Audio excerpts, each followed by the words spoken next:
Delhi is once again gasping for breath. Air quality in the national capital has slipped into severe category, with AQI crossing 400 mark at several locations, triggering fresh health concerns for millions of people. The air quality forecast has clearly failed. On Tuesday, a thick grey haze blanketed Delhi and parts of NCR, reducing visibility and making breathing difficult for many people. At about 4 p.m. in the evening, the 24-hour average for AQI stood at 412, firmly in the severe zone, a sharp deterioration from 373 recorded at the same time on Monday. According to data from CPCB, which is the Centre Pollution Control Board, and neighbouring Noida are currently recording the worst air quality levels in the country.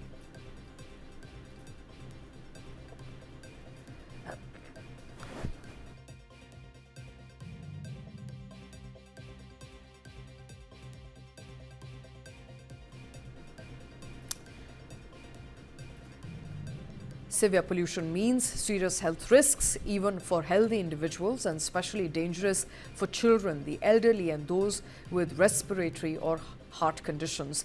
In fact, doctors are advising people to avoid outdoor activities entirely, wear masks, and keep windows closed as much as possible. With winter setting in and pollution levels spiking earlier than expected, the big question now is, where are the emergency measures?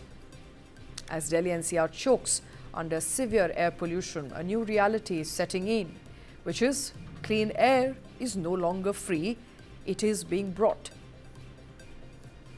Air purifier sales across National Capital Region has shot up nearly 5 times, driven by toxic air levels and growing health fears. With AQI readings staying in the severe zone, NCR residents are now increasingly dependent on air purifiers, not just in the bedrooms, but living rooms, offices, even children's room, to make sure that they breathe fresh air indoors. Retailers say that the demand for air purifiers has surged far beyond supply. Dealers report that customers who once considered air purifier a luxury now see them as basic necessity, much like a refrigerator or a fan. But this surge in sales also raises a troubling question. Why are citizens being forced to buy machines just to breathe clean air? Here's a report by my colleague Puneet Sharma.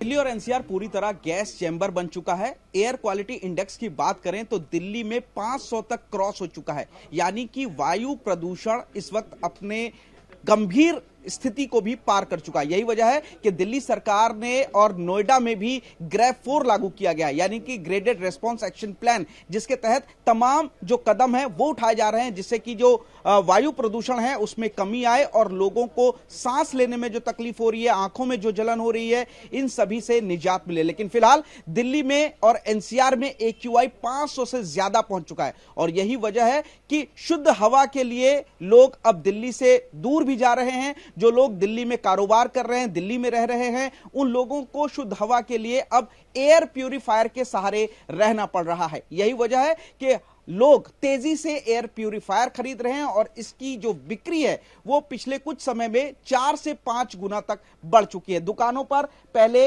ये जो air purifier होते थे वो रखे रहते थे, इक्का दुक्का लोग आते थे खरीदने के लिए, लेकिन जैसे ही अक्टूबर के बाद दिल्ली और एनसीआर में हवा जहरीली हुई तो इन एयर प्यूरिफायर की जो डिमांड है वो बेहद तेजी से बढ़ी है।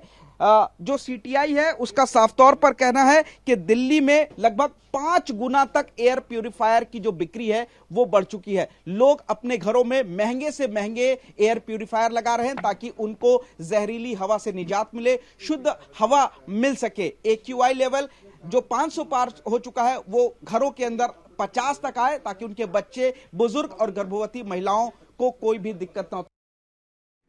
And meanwhile, a sharp political war of words has erupted over pollution crises. The Aam Aadmi Party has hit back strongly at the Lieutenant Governor's letter to Chief Minister Arvind Kejriwal, former Chief Minister of Delhi Arvind Kejriwal, in which the LG held AAP government responsible for worsening air quality. And speaking exclusively to News9, AAP's national media in charge, Anurag Dhanda, launched a scathing attack on the Lieutenant Governor. His comments signal an intensifying blame game as Delhi continues to choke under severe air pollution, with political temperatures rising alongside AQI levels as well.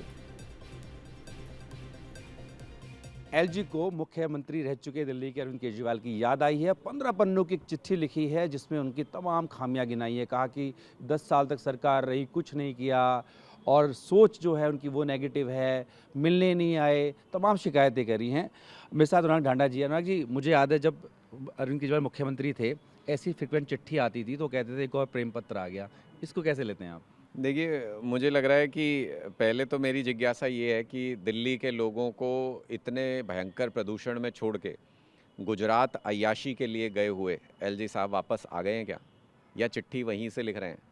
मतलब ऐसा कैसा प्रेम पत्र कि गुजरात में बैठ के और दिल्ली के लिए चिट्ठी लिख रहे हो, खुद वहाँ अय्याशी कर रहे हैं, यहाँ लोग प्रदूषण में मर रहे हैं। और ये मुझे लगता है कि दिल्ली के प्रदूषण में रह के गए कुछ दिन और दिल्ली के लोगों के लंग्स पे असर हो रहा है, दिल्ली के लोगों के फेफड़ों पे असर हो रहा है, दिल्ली के बच्चों की, बुज़ुर्गों के स्वास्थ्य पे असर हो रहा है। मुझे लगता है एलजी साहब का के दिमाग पे असर हो गया दिल्ली के प्रदूषण का, इनकी याददाश्त चली गई। इनको यही नहीं पता है कि आज अरविंद केजरीवाल जी मुख्यमंत्री नहीं है, रेखा गुप्ता जी और बीजेपी की सरकार है और वो मुख्यमंत्री हैं। मौजूदा अभी स्थिति है उसके लिए कह रहे हैं कि आपने 10 सालों कुछ नहीं किया। बाकी वो कह रहे हैं कि जब सत्ता में थे तब भी आपकी अप्रोच नेगेटिव थी और अब जब सत्ता में नहीं है तब भी आप नेगेटिव बातें ही कर रहे हैं। अच्छा, मुझे सिर्फ इतना बता दीजिए कि वो योगी जी 2 नमूने जो ढूंढ रहे थे, उसमें से एक तो चलो सारी दिल्ली को पता है, 10 महीने में उसने सिद्ध कर दिया कि भाई हाँ मैं हूँ। आज दूसरे नमूने ने हाथ उठा के कहा है कि अरे मेरे पे ध्यान दो, मैं भी हूँ। ये इनके बीच में कंपटीशन चल रहा है कि कौन बड़ा नमूना है। लोग हंस रहे हैं इनके ऊपर। लोग कह रहे हैं कि अगर सवाल पूछना है तो दिल्ली में जो सरकार बैठी है उससे पूछो ना कि क्या कर रहे हैं। वो ये नहीं कर पा रहे, इनके अंदर हिम्मत नहीं है।